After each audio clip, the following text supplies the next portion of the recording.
আজ যেন মানুষের ঢল নেমেছে মনু মিয়ার বাড়িতে। আশপাশের 10 গ্রাম তো বটেই, এমনকি দূর দূরান্ত থেকেও মানুষজন ছুটে এসেছেন অতি সাধারণ এই ব্যক্তির জানাজার নামাজে। জীবনভর বিনা পারিশ্রমিকে 3000-এরও বেশি মানুষের কবর খুঁড়েছেন মনু মিয়া।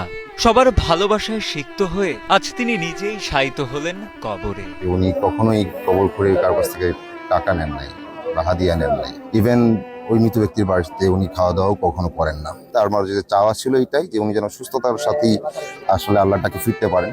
তো আমার মনে হয় আল্লাহ ওনাকে কবুল করে নিচ্ছেন। কিশোরগঞ্জের ইটনা উপজেলার জয়সিদ্ধি আলগাপাড়া গ্রামের সত্তর্ধ মনু মিয়া, যার কাজই ছিল বিনা পারিশ্রমিকে মানুষের কবর খোঁড়া। 73 বছরের জীবনে মোট 3057 জনের কবর খোঁড়েন তিনি। স্বজনেরা জানান, কবর খোঁড়ার কাজে ব্যস্ত থেকে নিজের শরীরের প্রতি খেয়াল রাখতে পারেননি নিঃসন্তান মনু মিয়া। ফলে শরীরে বাসা বাঁধে ডায়াবেটিস ও ক্যান্সার সহ বিভিন্ন জটিল রোগ।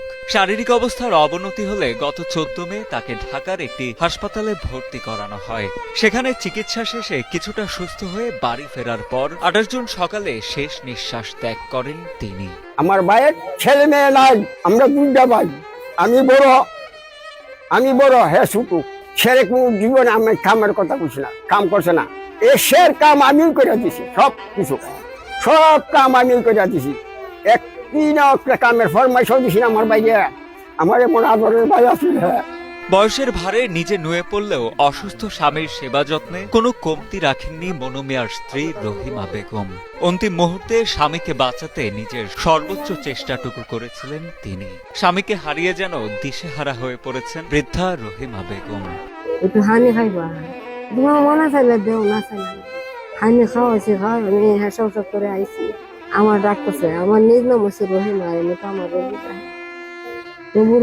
রাখছে। এখন কি দিয়েছে, আমার বুকটা জ্বলতেছে। আমি রে আর দেন মনে আইছে, নাহলে বুক জ্বলতেছে রে। এইখান থেকে টেনা লইছে, বুকটা মারা দিয়েছি, আমার হাতটা দিয়েছে, আমার বুকটা জ্বলে খাইছে। আমার কোনো দাবি রাখছো না,